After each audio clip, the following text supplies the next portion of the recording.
Salve. Salve. Selamat sore kepada kita semua. Yang kami hormati Pastor Yopi Paulus selaku mewakili pastor paroki dan juga sebagai dewan juri, dan juga yang telah mengizinkan kita tempat-tempat di paroki kita ini untuk melaksanakan kegiatan lomba. Lalu yang berikutnya dewan juri, yang pertama kami ucapkan kepada Pak Aloy sekeluarga selamat datang di tempat ini, Pak. Sebelumnya sebenarnya saya ingin memuji beliau dan juga memuji dewan-dewan juri yang lain. Memujinya kenapa? Karena saya hampir setiap saat komunikasi beliau sudah dikirimkan file, lalu saya hapus lagi. Kadang-kadang tanpa permisi, Pak, ya, minta maaf. Dan saya akui beliau orang yang sangat perhatian dengan keluarga. Saya tadi malam, Pak, WA-nya jam 12 malam. Tapi beliau masih sempat membaca dan membalas. Luar biasa. Kita tepuk tangan dulu untuk Pak Aloy. Ini yang saya patut memuji. Saya tahu beliau ini seorang dosen. Kalau seandainya saya mahasiswa, sangat senang karena bisa konsultasi di saat-saat jam-jam tengah-tengah malam. Beliau tetap melayani.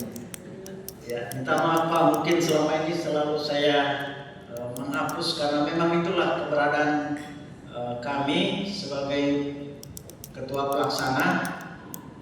Banyak hal yang memang perlu dipelajari. Dan juga suster dan semua Bapak dan Ibu serta adik-adik sekalian yang hadir pada sore hari ini yang kami hormati. Saya selaku ketua pelaksana, mungkin yang pertama yang ingin kami sampaikan yaitu mengenai jadwal.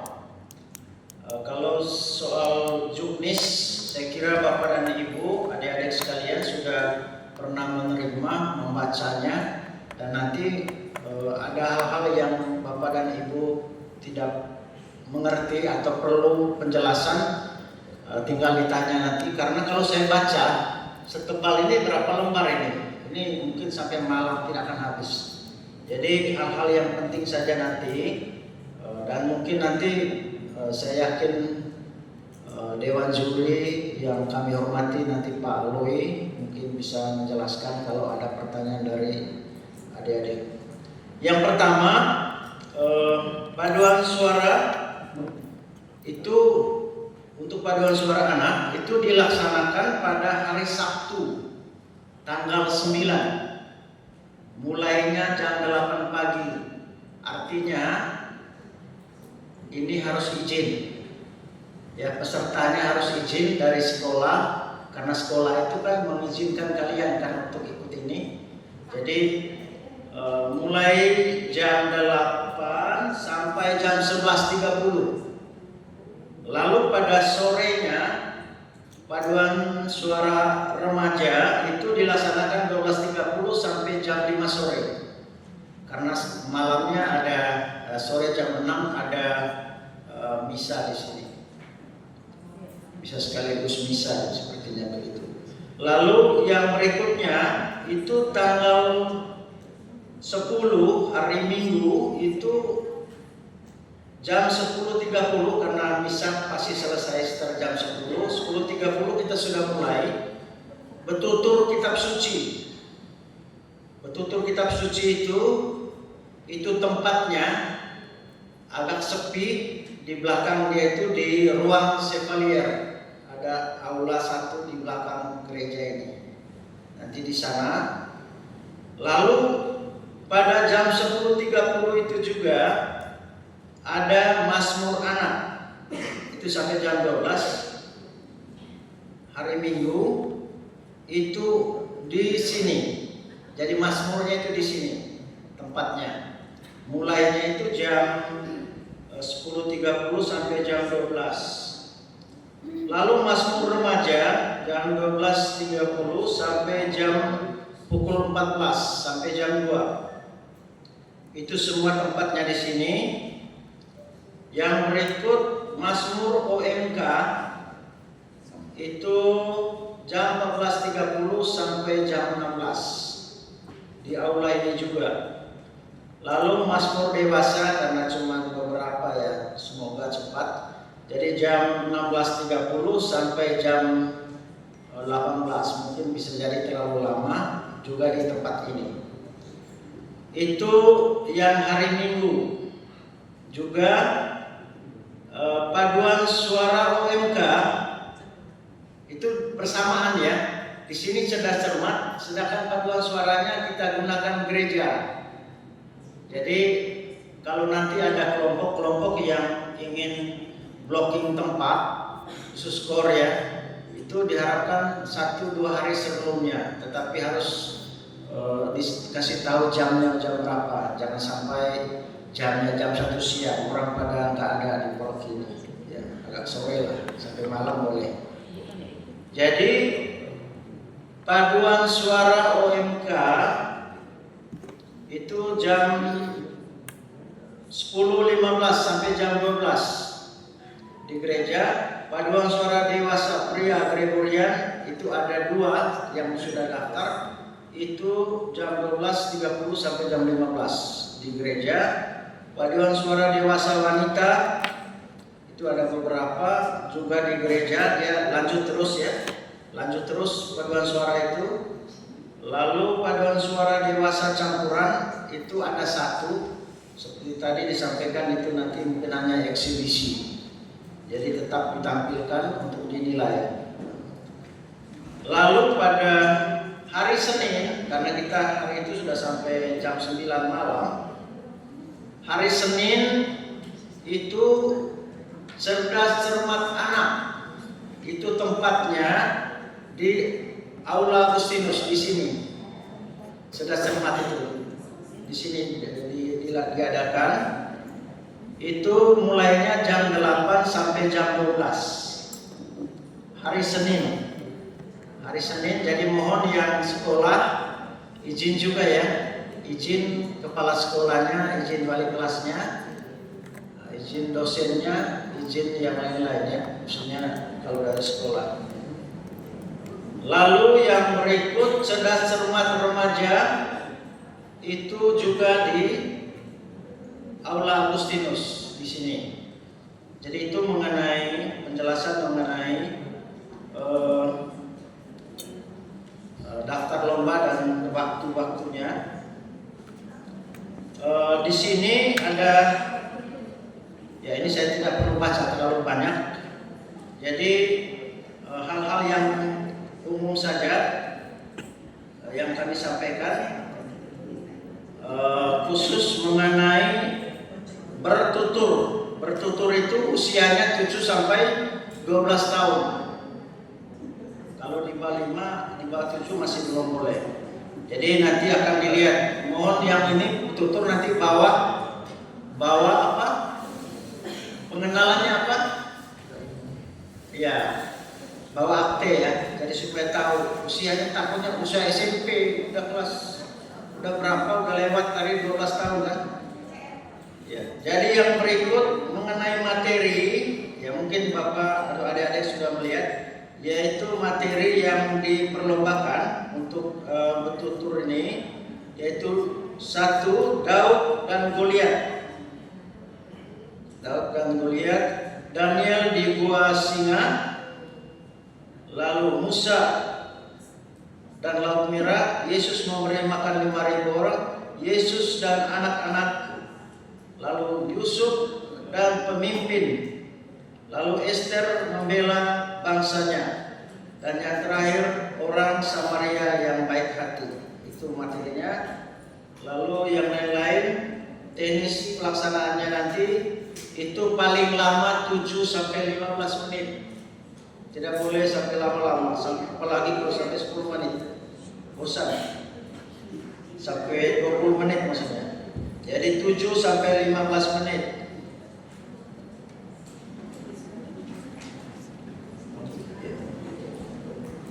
Yang kedua, bahasa yang digunakan adalah bahasa Indonesia yang baik dan benar. Jangan pakai bahasa yang lain-lain. Lalu yang berikut, peserta lomba wajib menyiapkan naskah bertutur kitab suci yang berfungsi sebagai panduan bagi peserta lomba dan dewan juri. Peserta lomba mewajibkan menyiapkan, artinya yang dia omong itu dibuat dalam lembaran, ya. Yang dia ngomong itu dibuat dalam lembaran, ya. Mungkin dalam arti semacam narasi-narasinya lah, ya. Lalu yang lain-lain saya tidak perlu membaca, nanti kalian bertanya saja. Ya. Kriteria penilaian, oke, nanti mungkin ada kriteria penilaian, nanti mungkin di sini tertulis ya, penampilan bobot 30%, teknik bertutur 40%, lalu pesan yang disampaikan bobotnya 25%, interval waktu 5%. Hasil penilaiannya yaitu 80 sampai 100 itu sama dengan emas. Kalau emas berarti langsung dia mengikuti komisi. Ya. Jadi 70 sampai 79,99 perak, 60 sampai 69 perunggu. Oh, ini sangat bagus sekali, saya tadi susah juga melihatnya. Baik, cerdas cermat, lomba cerdas cermat, pesertanya cerdas cermat rohani terdiri dari 2 kategori, cerdas cermat rohani anak dan 7 sampai 12, lalu remaja 13 sampai 17. Ini nanti diketahui setelah melihat aktenya. Setiap paroki dan sekolah Katolik hanya diperkenankan mengirimkan 1 lagu, ya sudah pasti, saya tidak perlu membacanya lagi. Lalu materi yang diperlombakan, ini materinya ya, cerdas cermat itu. Saya mau tanya, sudah terima semuakah materi-materi itu? Dan cerdas cermat? Sudah atau belum? Jangan pula ada yang belum, nanti saya tanya mereka ini, bisa marah-marah nanti dengan panitia ini. Karena apa yang mau dipelajari?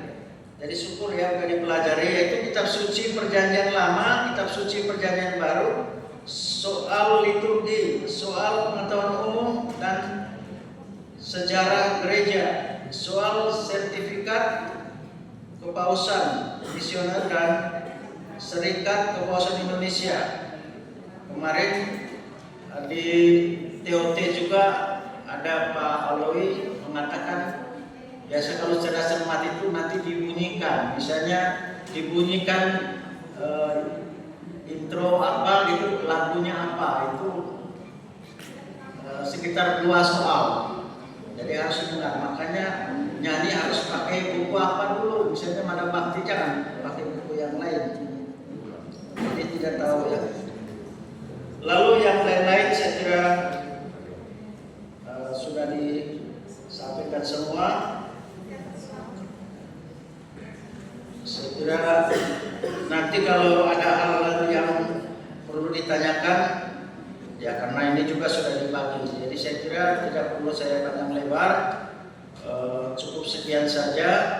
Dan nanti ada hal-hal yang perlu ditanyakan berkaitan dengan teknis atau apa nanti, mungkin Bapak atau adik-adik sekalian bisa bertanya langsung kepada Pak Aloi selaku Ketua Dewan Juri. Jadi demikian saja yang kami sampaikan berkaitan dengan kepanitiaan dan teknis pelaksanaan. Maka kami pesan agar bisa bersiap-siap supaya dapat menampilkan yang terbaik. Itu saja yang kami sampaikan. Selamat sore. Kita berterima kasih kepada Bapak Presmasri yang sudah menjelaskan tentang lomba. Lalu berikut kita akan dengarkan penjelasan teknik lomba secara lebih mendalam lagi kepada Bapak Dr. Aloysius Sumbering MPD. Kami persilakan yang dalam hal ini beliau juga dari pengurus LP3 Provinsi dan juga sekaligus juri untuk acara kita. Kepada Bapak kami persilakan. Di depan Pak, silakan. Di meja. Di meja. Di meja. Di meja.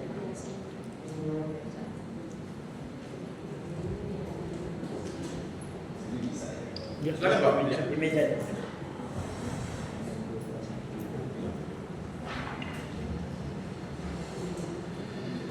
Baik Bapak Ibu Pastor, Bapak Ibu sekalian,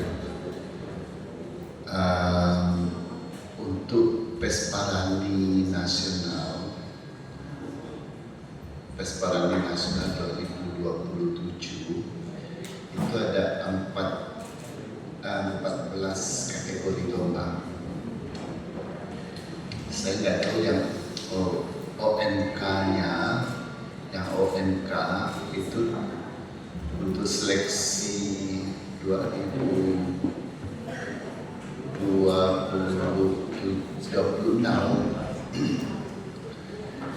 Jadi kategori lombanya nambah 14 kan? Ya. Tambah 1 yaitu musik inkulturasi. Musik inkulturasi itu dilombakan biasanya yang lalu-lalu eksibisi. Kita waktu di Kupang dilombakan Kalimantan Barat, lagunya juara 1, paduan suaranya juara 1 di Kupang. Bawakan lagu saya. Nanti waktu di Jakarta kita dapat emas, tapi eksibisi tidak dilombakan. Tapi lagunya Kalimantan Barat, inkulturasinya dapat emas. Untuk 2027 itu dilombakan musik inkulturasinya. Mudah-mudahan nanti banyak yang bisa menciptakan lagu inkulturasi, lagu daerah, liturgi. Kemudian ada perubahan yang sangat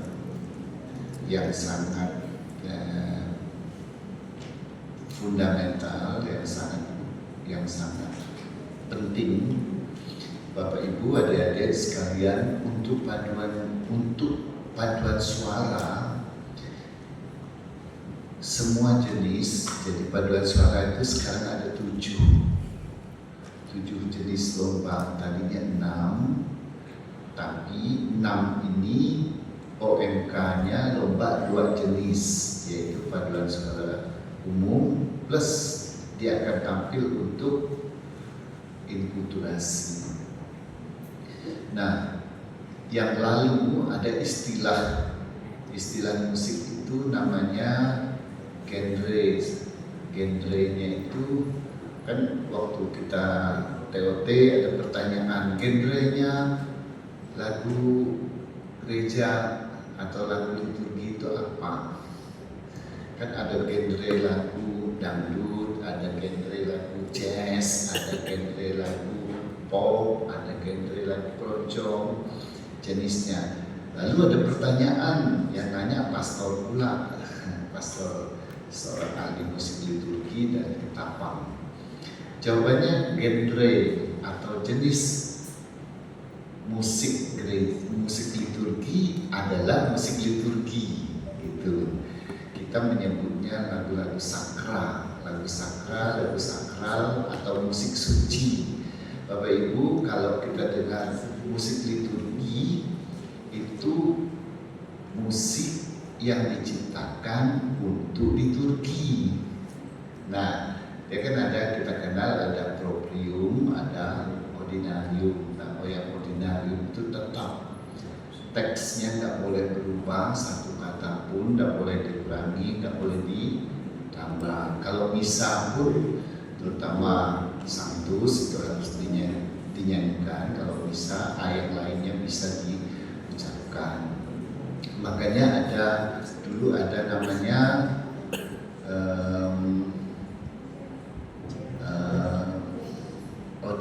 payung misa senja. Nah, itu karena teksnya tidak sesuai dengan teks resmi gereja Katolik itu tidak dipakai. Dolok-dolok juga begitu, nggak sesuai dengan teks resmi gereja Katolik lalu ditiadakan. Nah seperti itu. Lalu yang proprium itu musik gereja, musik sakral, musik liturgi yang diciptakan untuk ritus-ritusnya, itu lagu pembuka, lagu persembahan, lagu komuni, lagu penutup, seperti itu. Nah itu memang diciptakan untuk liturgi. Nah yang lalu kita banyak menggunakan musik liturginya itu sebenarnya jenisnya umum, maka dia dikategorikan mundi. Mundi itu lagunya terasa bisa dipakai di dalam gereja, tapi sesungguhnya tidak diciptakan untuk ritus tertentu di dalam liturgi gitu.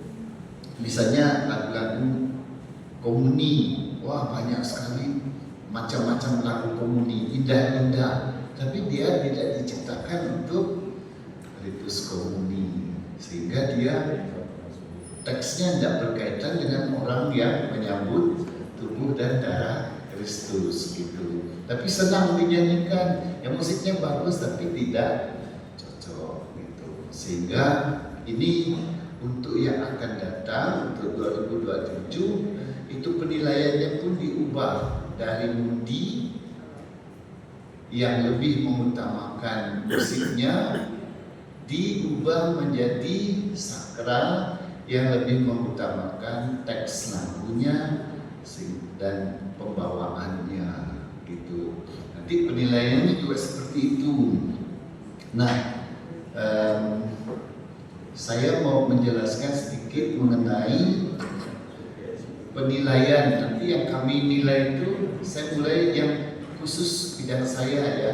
Nanti Cerdas Selamat mungkin dibantu kalau ada Pak Pokot dan teman-teman. Ada Pak Pokot enggak? Pak Yus bertutur ada? Oh belum datang. Oke, saya mulai dengan Mazmur. Tadi sudah dijelaskan Pastor Yogi. Mazmur itu masuk liturgi sabda kan, masuk liturgi sabda. Nah, tanggapan atas sabda Tuhan yang kita nyanyikan atau didaraskan atau diucapkan. Karena itu Mazmur harus benar-benar dinyanyikan seperti menyanyikan sabda Tuhan, karena dia sabda bukan kalau Mazmur itu adik-adik kalau tampil nanti ada dua yang paling penting.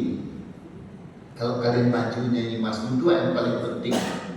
Nyanyikanlah Mazmur dengan jelas. Jangan kayak orang bergumur, gak tahu apa yang diucapkan. Kalau tak jelas, nggak nyampe ke pemahaman umat, tidak bisa ditanggapi umat, berarti Mazmurnya gagal. Jadi satu yang harus kalian perhatikan, Mazmurnya harus jelas. Yang kedua, nyanyikanlah Mazmur dengan lantang, ya, jangan kalau kita menanggapi sabda Tuhan kan dengan lantang.